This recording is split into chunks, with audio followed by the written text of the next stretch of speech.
જય દ્વારકાધીશ, જય ગુરુ મહારાજ. અમૃત પુષ્પ કેન્દ્ર ચલાલા ભાવેશભાઈ ઠુમર. અમૃત પુષ્પના સેવનથી ખૂબ સરસ રિઝલ્ટ આવ્યું છે. ભાઈ આવ્યા છે, એમની સાથે વાતચીત કરીએ. કયું ગામ ભાઈ? મારું ગામ ધોલેરા. ધોલેરા. તમારું આખું નામ જણાવો. આખું નામ રાઠોડ રાહુલ સાગરભાઈ. એકદમ ધીમેથી જોરથી થોડુંક બોલો ને. રાઠોડ રાહુલ સાગરભાઈ. હવે આપ અમૃત પુષ્પ કોના માટે અને શું તકલીફ માટે લઈ ગયા હતા ભાઈ? માથાના દુખાવા માટે. માથાના દુખાવો કોને હતો ભઈલા? મારી મમ્મીને. તમારા મમ્મીની ઉંમર કેટલી છે? ઉંમર છે અંદાજિત 45-50 વર્ષ. બરાબર. હવે એને શું તકલીફ હતી ભઈલા? માથાનો દુખાવો. કેટલા વર્ષથી હતો ને શું પીડા ભોગવતા હતા? 15 વર્ષથી હતો દુખાવો. માથું એકધારું માઇગ્રેન ટૂંકમાં રહેતું, કન્ટિન્યુ દુખાવો ચાલુ જ રહેતો. બરાબર.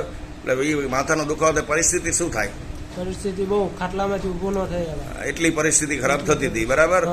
અને 15 વર્ષથી તમે આના માટે પ્રયોગો બધા કરતા હતા. ત્યાર પછી આપણે અમૃત પુષ્પની કેટલી બોટલનું સેવન કર્યું ભઈલા? 3 બોટલ.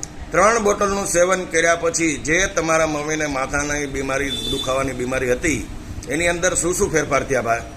ઘણો ફેરફાર થઈ ગયો. અત્યારે માથાનો દુખાવો છે કે બંધ? અત્યારે બંધ થઈ ગયો. એકદમ ક્લિયર. કેટલા ટાઈમથી બંધ થઈ ગયો? 3 બોટલમાં. 3 બોટલમાં પહેલી બોટલમાં ઘણો ફેરફાર થયો, એનાથી પછી વધારે ફેરફાર થયો. આજની તારીખે પરિસ્થિતિ કેટલી છે? એકદમ ક્લિયર. એકદમ ક્લિયર. તો 100% રિઝલ્ટ તમારા ઈ કેસની અંદર થઈ ગયું છે. બીજું તમે કોના માટે લઈ ગયા હતા ભાઈ? અત્યારે પપ્પા માટે. તમારા ફાધરને શું તકલીફ હતી? એમને માથાનો ગરદનનો દુખાવો. માથાનો કે ગરદનનો? ગરદન. ગરદનમાં શું તકલીફ થતી? કેટલા વર્ષથી થતી હતી? એમને 5 વર્ષ જેવું થયું. શું એને પરિસ્થિતિ નિર્માણ થઈ હતી આમ દુખાવામાં? અત્યારે દુખાવામાં એમને ત્યારે એક ધારું જોઈ ન શકતા.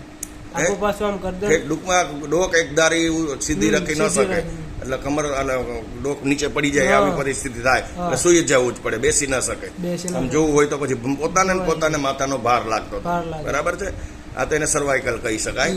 તો ઈ પરિસ્થિતિ કેટલા વર્ષ જૂની હતી વાલા? 5 વર્ષ. ત્યાર પછી એને કેટલી અમૃત પુષ્પની બોટલ થઈ ભાઈ? આ પહેલી થઈ. હજી એને મમ્મીને 3 કરી ને પપ્પાને હજી પહેલી હજી કરવાની છે. ના થઈ ગઈ છે. સમજાઈ ગયો. એટલે મને સમજણ પેર થઈ. તો 1 બોટલનો સેવન કર્યા પછી એ તકલીફને શું સુધારો છે? ઘણો ફેરફાર. શું લાગે છે? હવે સારું છે. હવે તો આમ જોઈ શકે, બેસી શકે છે. એટલે ગરદનનો ભાર પોતાને હવે લાગતો નથી. એટલે તમારા ઈ હજી પહેલી બોટલમાં રિઝલ્ટ શરૂ થયું છે. બરાબર. તો કેટલા ટકા રિઝલ્ટ કહી શકાય એની અંદર અંદાજિત? 25-50% રિઝલ્ટ આવે. હા, 25-50% જેવું તમને શરૂઆત છે એટલે એવું લાગે છે. બરાબર. હજી તમારે જ્યાં સુધી 100% ક્લિયર ન થાય ત્યાં સુધી પરેજી સાથે સેવન શરૂ રાખજો. પરેજી મેં તમને હમણાં પાછી સમજાવી. બરાબર. તો રિઝલ્ટની દ્રષ્ટિએ બહુ સારા રિઝલ્ટ તમને મળ્યા. તો તમારો ફોન નંબર જણાવો ભગવાન. Phone number 8200-179519. એકદમ ધીમેથી ફરી વખત બોલો ભગવાન. 8200-179519. 179519. હવે આવી તકલીફ વાળા કોઈ લોકો તમારી આગળ ફોનથી અમૃત પુષ્પની માહિતી માગે તો પ્રેમથી અમૃત પુષ્પની જાણકારી આપજો. જય દ્વારકાધીશ, જય ગુરુ મહારાજ, જય દાન મહારાજ, જય સિયારામ.